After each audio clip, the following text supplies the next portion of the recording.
You all kind of understand. Give me one second. Okay, so normally, let's share a whiteboard. Okay, so normally, like when you have a code base, you have at least three databases. They can all live in Postgres. You know, but you'll create a database that will have like your production data, right? And this will have like actual live like user data. In general, like as a developer, like if you're like a backend engineer, you basically almost never need to directly work with production data. Uh, you don't really want to either, right? Like if you accidentally like delete even a single record, that's very bad news. You can have like you want to make sure like you don't really even want to see like personally identifiable information, right? If you work with any health data, just like casually leaving any of that data around can be like a huge fine to the company, um, right? And then of course, like the company doesn't want that information getting out either for security reasons. Like it can just have like very sensitive information in it. So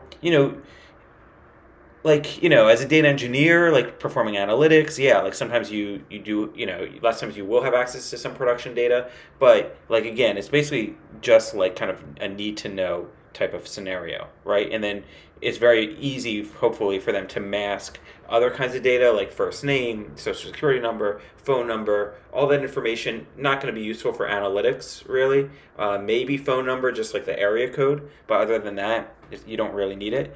But so you could just have like, this will still live in production because you might need to save it in order to like make phone calls or email the person properly, but you don't need the developers working on this day to day. So instead, what you can do is have a development database.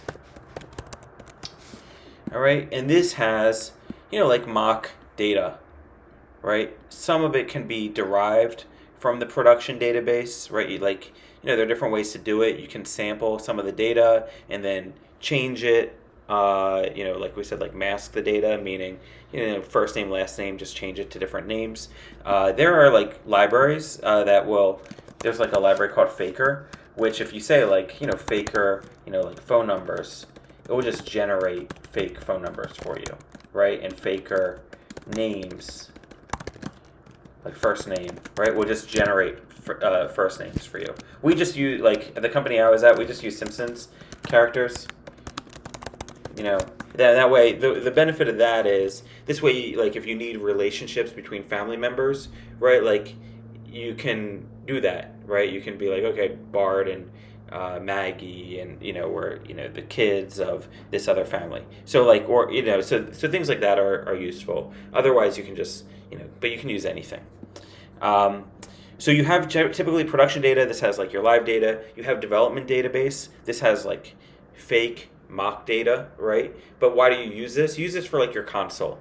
When we do like the console.py and run that file, right, we were creating some of that data, just like storing it in memory. But eventually you can store that data in your database, right? And then you just have some sample data to work with. You can, make sure your methods work and play around. So it's like your sandbox. And then there's like actually an issue with this though for testing. If you want to write tests on a data, this is going to be a problem. Like, for example, in the reading, we have this thing that's like, have a method called def premium user count, and this returns, what does this do? Select all from users where the type or whatever it's called equals premium. And maybe it's, instead of select all, select the count star. Okay, so why can I not use the development database? Well, again, this is supposed to be like our playground. So people can be creating new users here, right? And they should just be able to like free to do that. And then they can delete users, right? And like it should basically be fine for them to do that. So now if we run this function, run the premium user count, think about how we write a test for this. We write a test that's something like assert that this premium user count, right, returns like a specific number, like equals 2. And how do we know that? Well, we create a couple users, right? Like 2 premium users, 1 non-premium user, and confirm that, okay, when there's 2 premium users and 1 non-premium, that this is going to return 2. In other words, it's going to count all the premiums and ignore the non-premiums, right? So we need a very structured, like, kind of like, here's what we have in the database, here's the result that we're going to get when we have this specific data in the database. And production data is always changing, so we can't use that, right? Plus, we don't want to have access to it. Development data, same thing. This is our sandbox, like our playground. So we're going to want to be able to like create, delete different things. So this is going to be changing pretty often too. So we need a separate database typically just for kind of like inserting, creating these scenarios where we're going to, add data to the database, run the test, and then delete data from the database. That may feel like, all right, well, doesn't that take a long time to do that? Yeah, but it's not the user's time, right? It's our time as developers. And there are ways then, even that time is valuable. So what you can do is, typically what you do is you write, your working code, and then you run the tests. But to run all the tests, like the full test suite, you'll you can actually do that in the cloud somewhere, like GitHub. Actions. There are ways to like run your tests not on your computer, but just on the cloud, and then it sends you a message when things break. And you can read the message that way.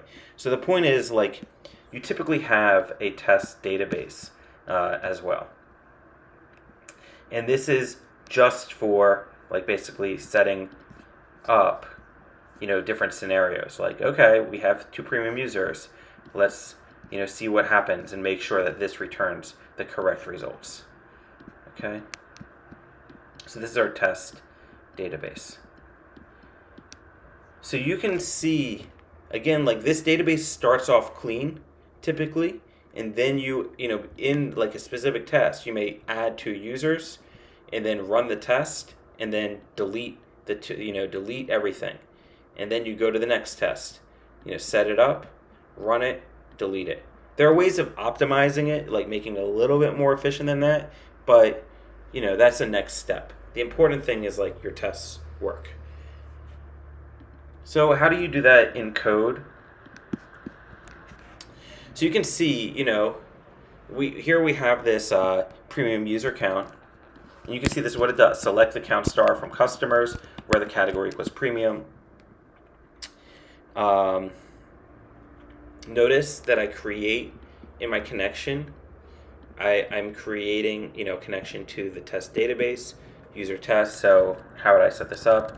I can just, sorry, I should have done this before, PSQL, create database, CRM test, ipsies, create database. And then, I guess I already have it. Let's take a look at it. CRM test,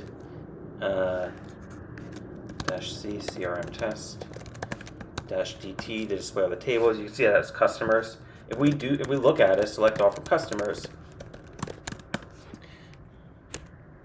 there's nothing in here. Okay? Select all, there is no data in here. That's correct. This is basically a clean database.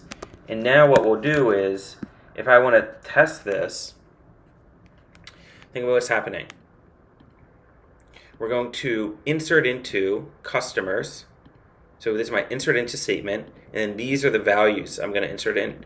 Bob, premium, Fred, standard. We can do one more if we want, like this is Sam, and he's also premium. And now we have 2 premium users. We could do the commit because we're changing the data, and then this will say, okay, premium user count, where does this come from? From index, import, let's be explicit, premium user count. And then this goes to here, select count, the cursor comes from, the cursor is looking at my, is looking at my DB file, so this, okay. And then when it's, for development and production, we can just switch out these values. There are, like I said, there are fancier ways to do within that, but this works fine for now. All right, so basically the logic is the same. You're just setting up the data in your database, right? And then we know with live data, if it works with this test scenario, it should work with the live data. So we're just checking, we're writing a test to ensure our logic is correct. Notice afterwards we're also cleaning up our database. Why are we doing that? Because for the next test, we may need a different scenario. We may need, and we want to make sure that, like, if I actually need 3 users over here to make sure this thing works, well, that doesn't affect every other test, the results of every other test. So normally what we'll do is just, kind of create a different setup for a lot, for each test, or at least we can. So it's always like, set it up, assert it, clean up the mess, The other reason why is because this thing right here, maybe this affects our database. Like maybe it doesn't happen to, but maybe it itself inserts a user. We want to be able to be free to do that and, clean up the results of anything that this affects, right? Because if this affects something, it's going to give us failures on everything else. And we don't want that. So we're always like starting fresh. That way we can see, okay, it's this guy maybe that made the mistake, not anything else. So this is the pattern generally used. Set it up, assert it, clean it up. So let's run the test. So I can just run PyTest, right? And that will look for a file called anything that begins with the word test and then run it. It has no object. Commit. Oops, I made a mistake. What's my mistake? We have cursor.commit. This should be connection.commit. And I should probably import connection. All right, and now let's run it again. So this commit is actually called on connection. I was calling it on cursor accidentally. Let's try that again. All right, and it's getting back actually this. This is actually really close. It's getting back, it's not getting back the number 2. It's getting back like this value, it looks like, So it's getting back like a list, I think, of tuples, something like that. Otherwise, let's put a breakpoint here, just to check it.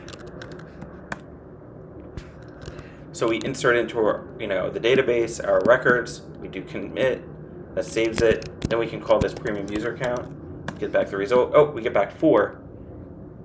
It should be 2. I think it's just because this delete never happened, but the format's right. So this time it will fail because it says 4. Let's run it one more time. Actually, maybe what we should do is delete from the customers just to make things really clean. That way we start fresh. And I did cursor again, didn't I? Connection.commit. How many times do I make the same mistake? Cursor to execute, connection.commit, connection.commit down here. Okay, and that passes. So you can see I cleaned it up, I deleted everything, just in case, our database wasn't clean, inserted it in, run the test, and then delete. Sorry, my voice is going a little bit. All right. One thing, so now that we have this working, you can see it doesn't read very well because this is like setup. This is kind of the meat, right? This is like the main kind of component is check that this, gives you 2. The other thing is, and then clean it up. The other thing, so we would like to actually remove this so we can just focus on the most important part and maybe move away the setup and the cleanup.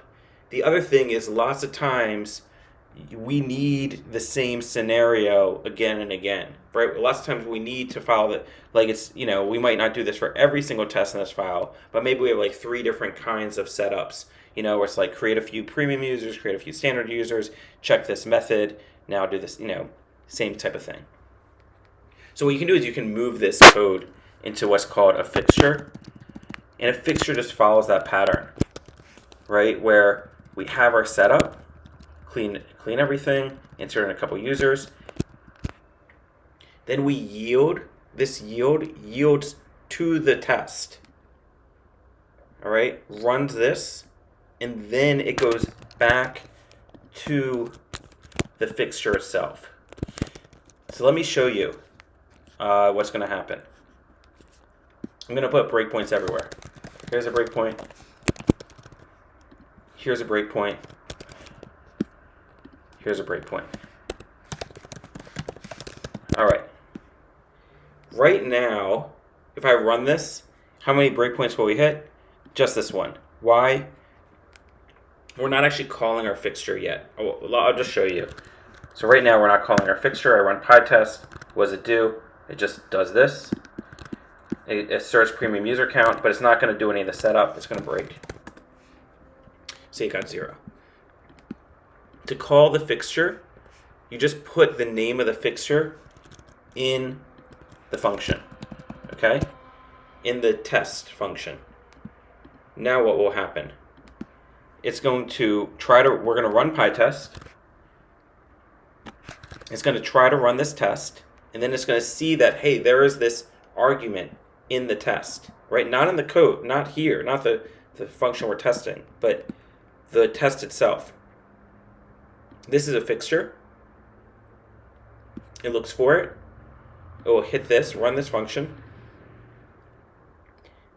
Go here, yield back to the test. Excuse me. Then when it's done this test, do the cleanup. All right, so let's try this. So we go here, run PyTest. Now it goes here, delete from users. We're going to continue. It's going to yield to the test. Where are we? Line 19, db. Where are we? We're here. Yeah, we are. Actually, wait. Oh, I removed this breakpoint. I'm sorry. Let's do this one more time. Let's do this one more time. So it hits the fixture first. Delete all from customers. Hits this breakpoint. We'll insert in the stuff. We'll yield to the test. Hit that breakpoint. See that? Now it's in test line 26 right here. Check it. Check the results. Then do the cleanup. Now we hit the cleanup down here. So the hard part probably is like this yield function, right? It just means like you're about to hit this test. We call this first, then we yield back to the original test. Okay? So that's how that works. So do you get so what are fixtures? Fixtures are just functions that will they're designed to provide the setup and cleanup of a test, and they run prior to the test and then after the test, and then you have this yield word which yields to the test. So after doing the setup, we actually run the test and then we do the cleanup. And to create a fixture, you import PyTest and you do @pytest.fixture.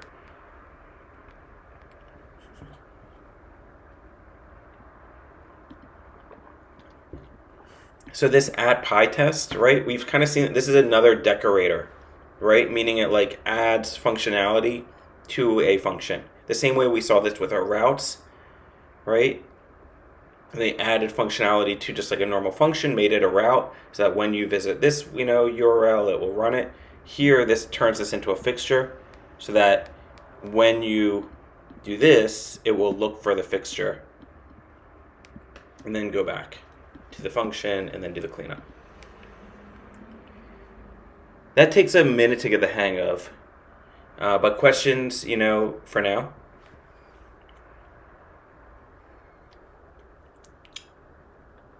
Yeah, it's confusing, I know.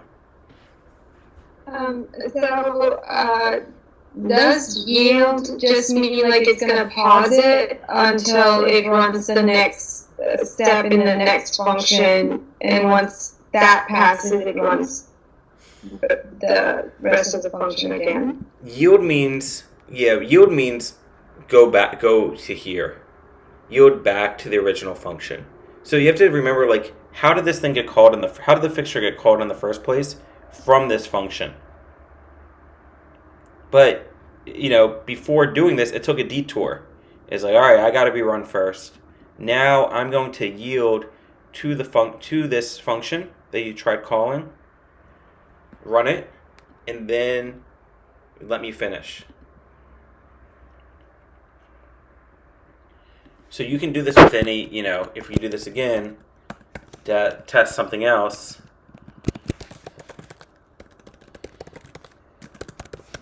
This is now that we're passing this through again. It'll again look for the fixture. Be like, I gotta be run first. Now I'll, give you permission to finish, to do your thing, and now I get to be run again.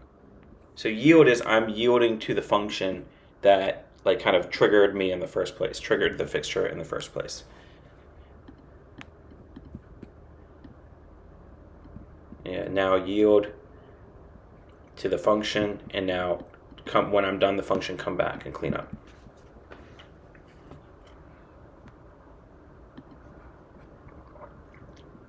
When would we use yield versus return?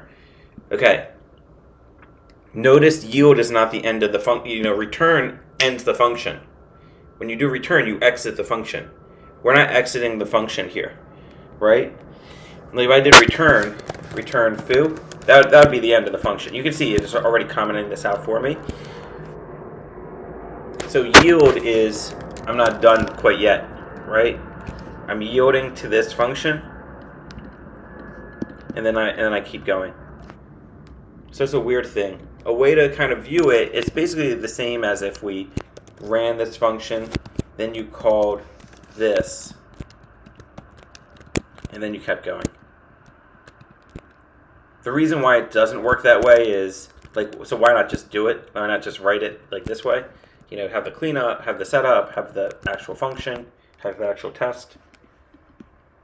And why, then do the cleanup. Why not do this? Well, because we want to do this for a lot of, we want to keep the same process for a lot of different tests, probably. This same kind of setup, call my test, do the cleanup. And it's this easy. I can now do the same setup and cleanup with multiple tests just by providing in the fixture to each one of them.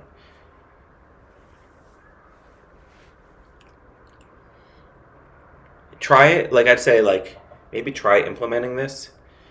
It may make it a little easier. Any questions before we move on from this? I know it's confusing.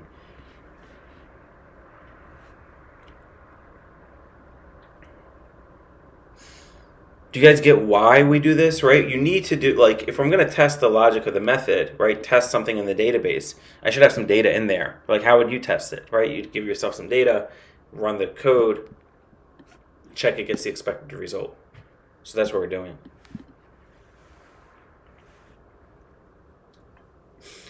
All right. The next thing. Oh, lucky me. Another. Okay. Can we use fixtures in non-testing code as well? What would be the use case? Not really. You can use yield. I don't want to get it you can use yield.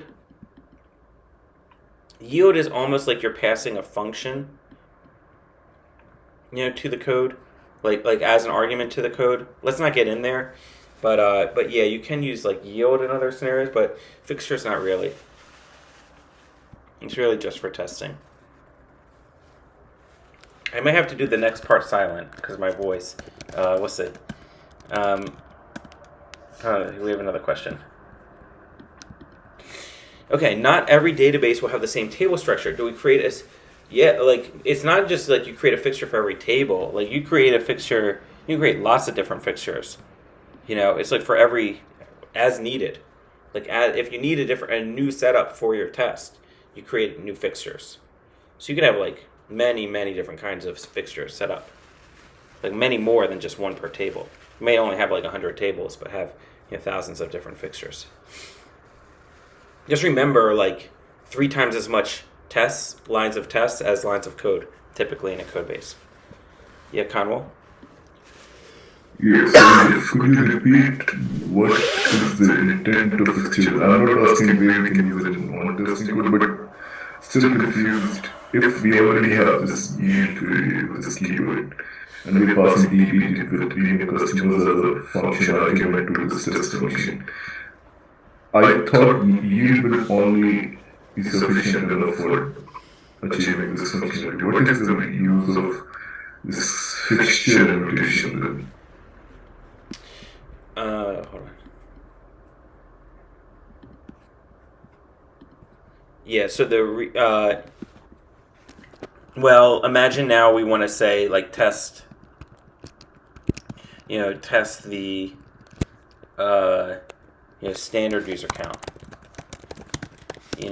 So now we do standard user count. All right, and that should return 1, because there's only one standard user. Right, so we can use the same kind of setup for 2 different tests, Yes, understood. My question is, if we already are specifying which method to be called, which is DB with premium customers, to be called before this method gets executed, wouldn't that be enough? Or this is a combination of having a fixture and a yield which does this ordering, like first calling the first up to line 15 in the fixture and then going back to the calling method and then coming back. Well, yeah, I mean, the idea is this setup, call the test, like set up your data, call the test, and clean it up, and right, there's a couple reasons for that. One of the reasons for this is, what if this actually also creates a new user, right, or something like that. We want to make sure that any impact this has on the database is cleared, right? So we basically clean up everything from this test and then start over. Keep asking your question. I'm not sure if I'm correctly answering your question.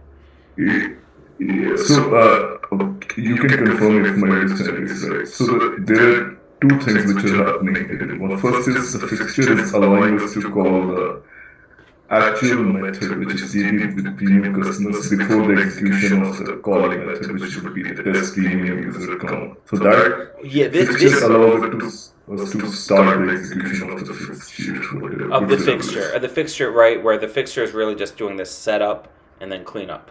Yeah, so once you hit here, before you actually go to this line, because of this fixture, you go here first.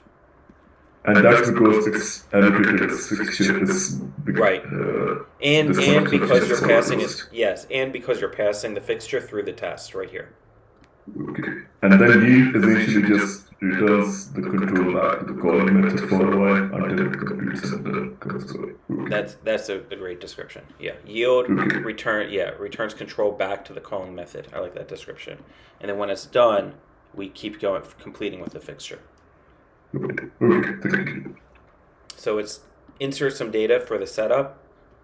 Now that we've properly set up our data, now we can run the test. And now we want to clean up our data in the database. And then we go to the next test. Set up our data. Now that it's set up, call the method, run the test, clean it up. Then go to the next one. Other questions about this?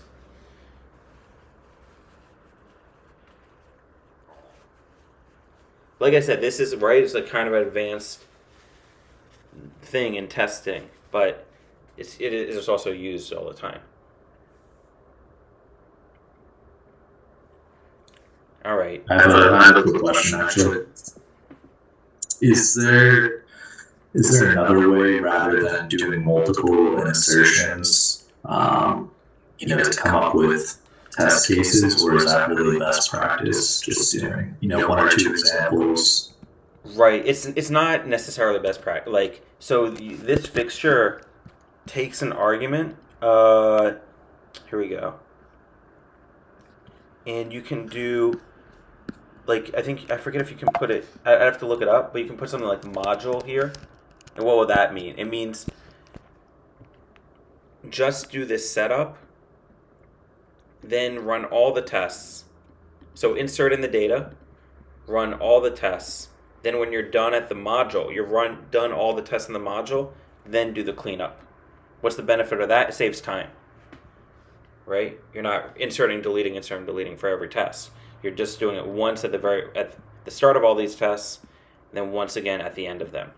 But you have to be careful that works fine when these are just queries, and right, it's not changing the data. Like if this deletes or inserts something, then this kind of mistake here, this side effect here, will throw off, the results in every other test, right? But most of the time you're just doing queries, so it's fine to do this. Cool. You'd have to. I'm doing this wrong. You'll have to look up the right syntax for this.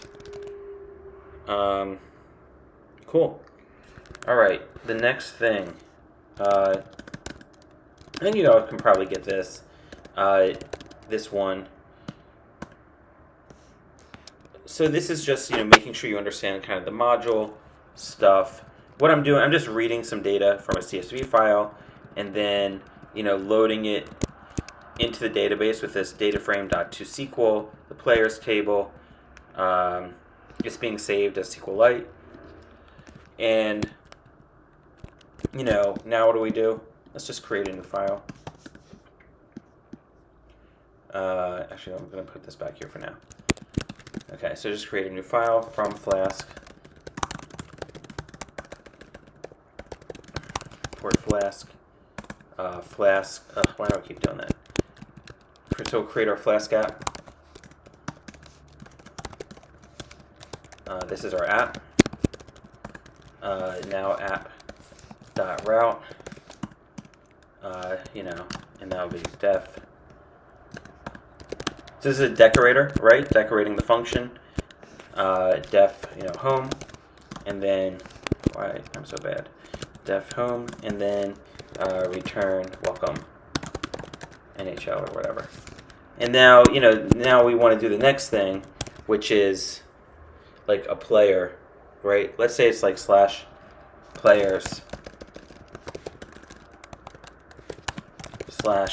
/name, right? So we'll call this like player. And what do? Someone passes through the player, and then they pass through, we get their name, and then what do we want to do? Probably get this database. So let's connection.cursor, that's coming from here.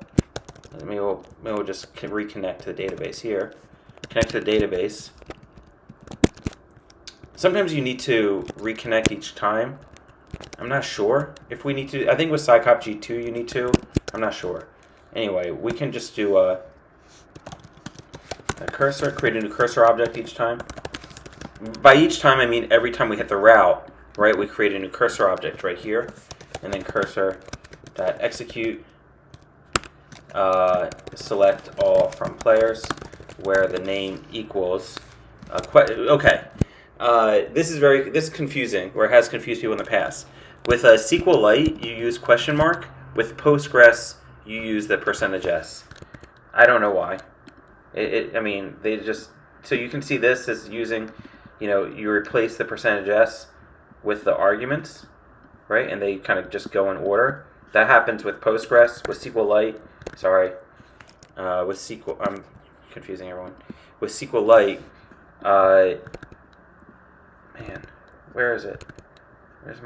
Here it is. With SQLite, you use question mark. Again, it's just the syntax of the library. Okay, comma, name. I think you always need a tuple though. That you like. So you see, I'm doing this parentheses, name, comma, and just remember you need a comma for a tuple. Otherwise, it's not a tuple. All right. So this will select all from the players where the name equals name, and that's probably pretty good. And then cursor dot fetch one. Fetch one, and then return the record. Okay. And let's just make sure. Right. This is pretty similar. Select all from players, limit 1, and we know that there should be a name attribute. Now what we want to do, app.run debug equals true. Yeah, Miles? Just calling fetch one like that won't work. You need to cast it to another data type. Oh, I think yeah, that's true. So we can either do fetch all, right? Because it's just all a matter of, I guess, the data type that it's returned, right? Because fetch one returns a tuple, and for whatever reason, it doesn't like that. So I think if we do fetch all, right, that's been successful, right? That works. Okay, so let's do that. Yep. Okay, so now what do? Python 3 app.py. Go here. It says welcome to NHL. Why? Because this is a slash. Right, and now if I go to players, now I don't remember the name of any of my players. Damn, that's a shame. Actually, is it in? Does anyone remember? I may have to. Sorry. Someone might have it. Lemieux? Thank you, mouse. Alright, so let's go to players/Lemieux. /players/Lemieux. Okay, interesting. Okay, I think what's going on here, you see this as SQL-like objects created in a thread can only be used in that same thread. I'm pretty sure, this is like a very confusing error, I think. But I think what's going on is it's complaining about the fact that I have like I'm using this connection object outside of the request. So for every request, it basically is creating like a separate process to like, okay, someone read this, like we're gonna have a Python thread like process this. So my guess is I have to move this down here. Let's try this again. And that works. We don't find Lemieux. I was tricked. Or the spelling's wrong. I thought that was one. Sorry. No, you didn't. I'm just kidding. So yeah, I don't find the player, but this is the idea. Let's see if we can find someone. Flask models reading.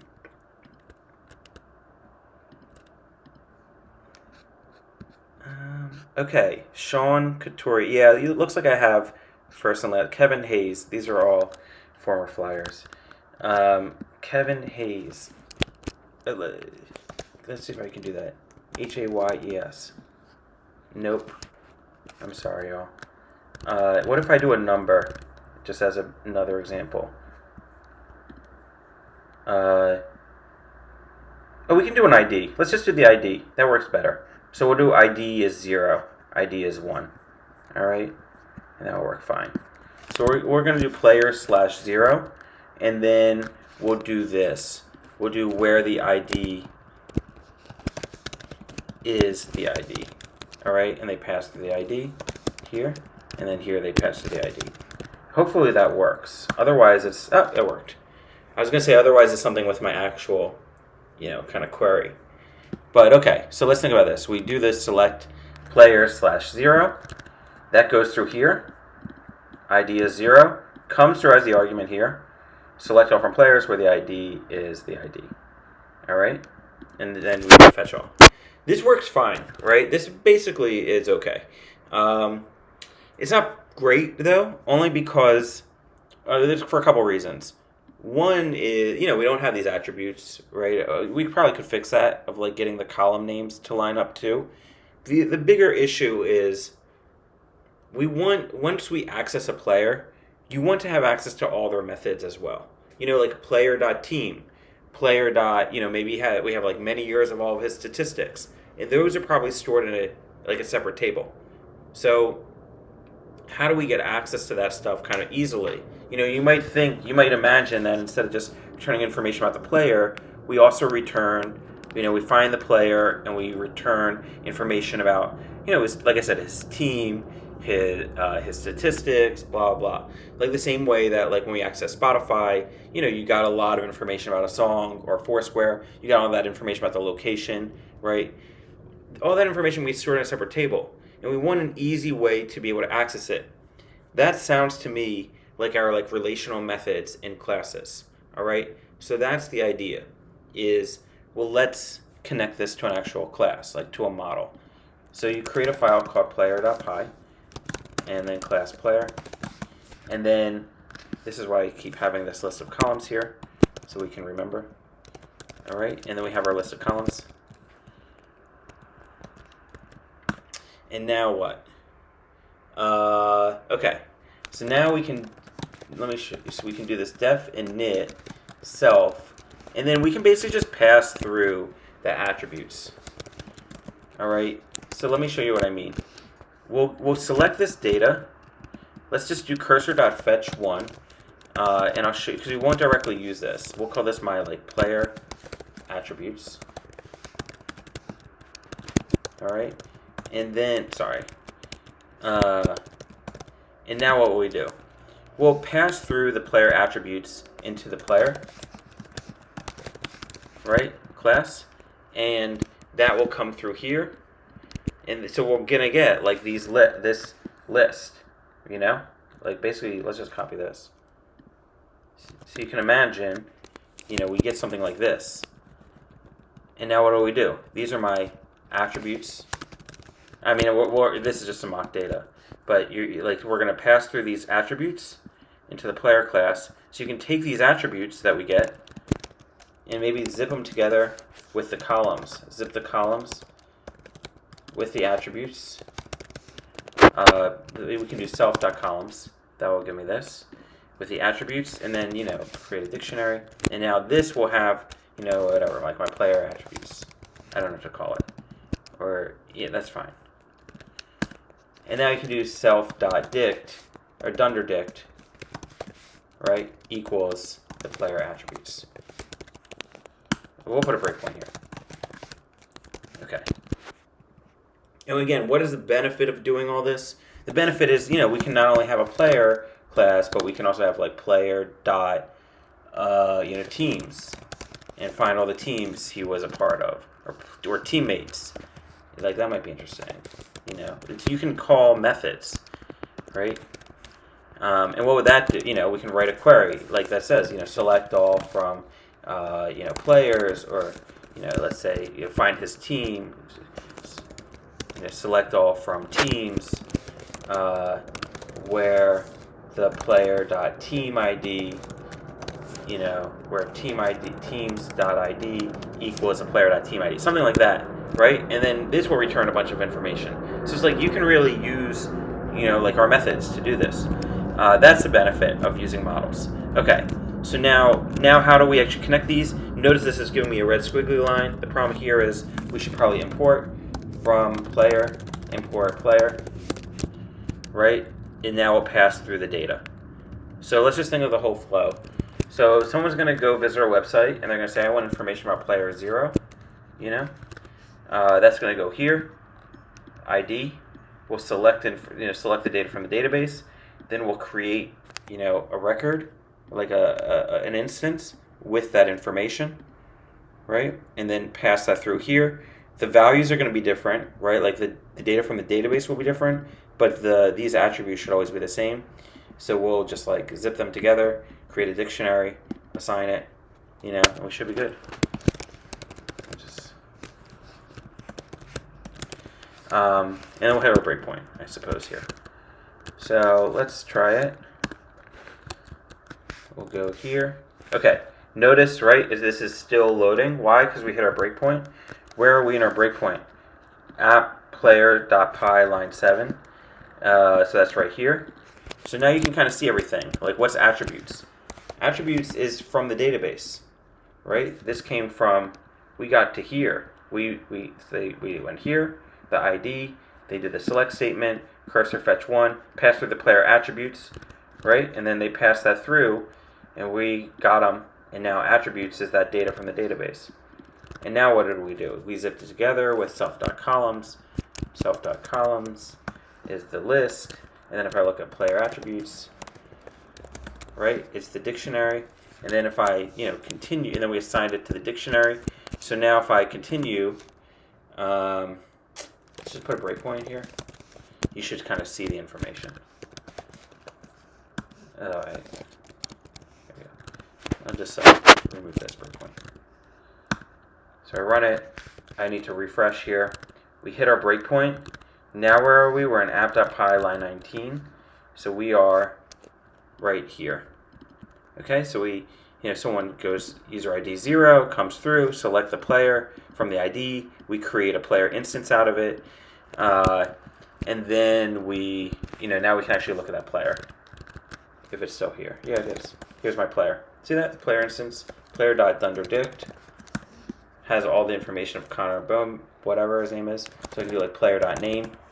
Okay, and you get all this benefit, right? It's a little contrived right now because we don't actually have other methods. And now we want to return the JSON. So to do that, you can just return, I think you can just return player.dunderdict. And you just have to return like a JSONified version. Like in other words, you can't return the object. You can't return the actual instance. That's going to break. But you can turn that instance into a dictionary by calling dunderdict and then return this. So let's try it. Oh, it already worked. So there it is. Okay. This is a typical pattern. Many of you might have heard of it. It's called a model view controller. Okay. It's not. Well, one problem with it is like it's not actually in the order of operations. It's really your controller comes first, and then comes your model, and then actually comes your view. So let's just see that. Right. This whole file is the controller, right? And it hits your route. Your route, the immediate thing that basically happens is it goes to the database, and then goes to your model layer, and then spits back the JSON. Whatever's sent back to the browser is the view. So like oftentimes it could be you take this information and we have HTML that's sent back, and that's the view. In our case it's just JSON data, but we could imagine, right? We could have done the whole render template. I just want to show you this actually real fast. Player.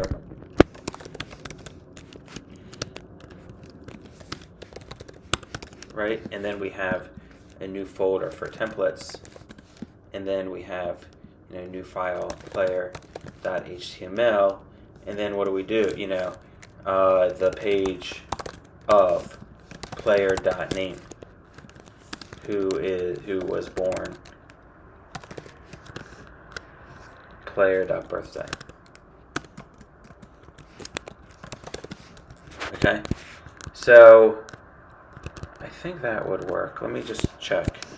Right, so we just review. Oh, and I need to say render template of the player.html. There it is. Beautiful. Okay, so you can kind of see like this is why it's you don't want to just play around with JSON data. Or the dictionary. It's good to create the instance because again, like you can now create a method here.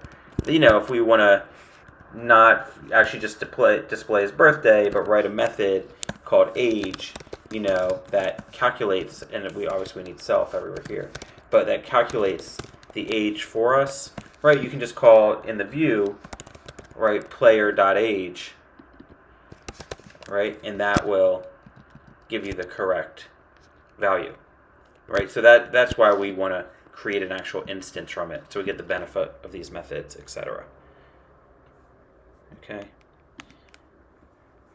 Take a look, read through this, and just take a second, see if there's any questions that come up.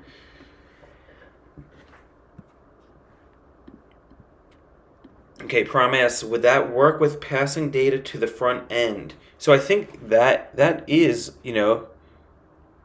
oh, I see what you're saying. Okay. So, or would you recreate classes in the front end? Yeah, so it's a hard question. Normally, you can see that I am passing data, right, directly from the back end to the front end. Lots of time with JavaScript, like anything more complicated than this, you may have classes just in JavaScript that is just very particular to like what the user actually sees.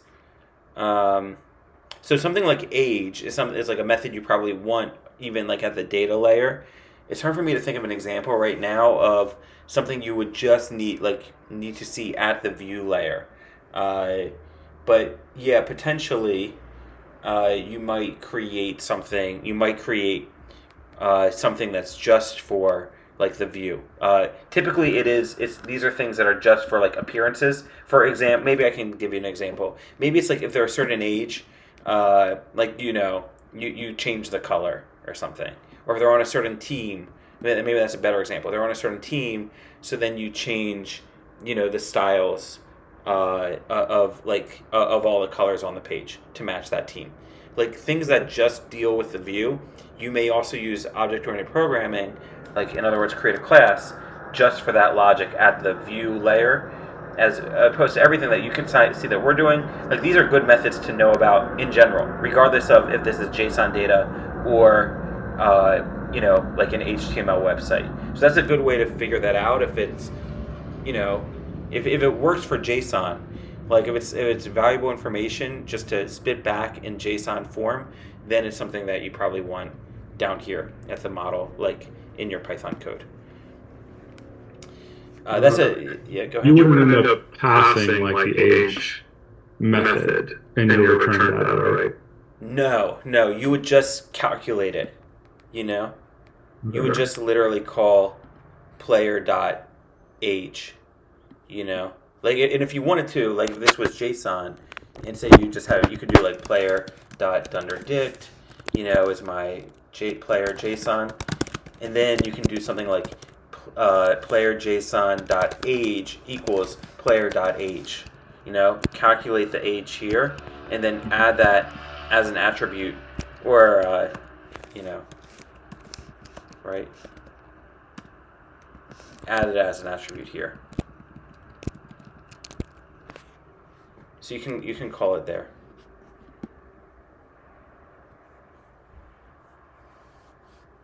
Other questions about this? Okay, cool. So I will, I'll let you all work on the models lab. I think that's basically what's next for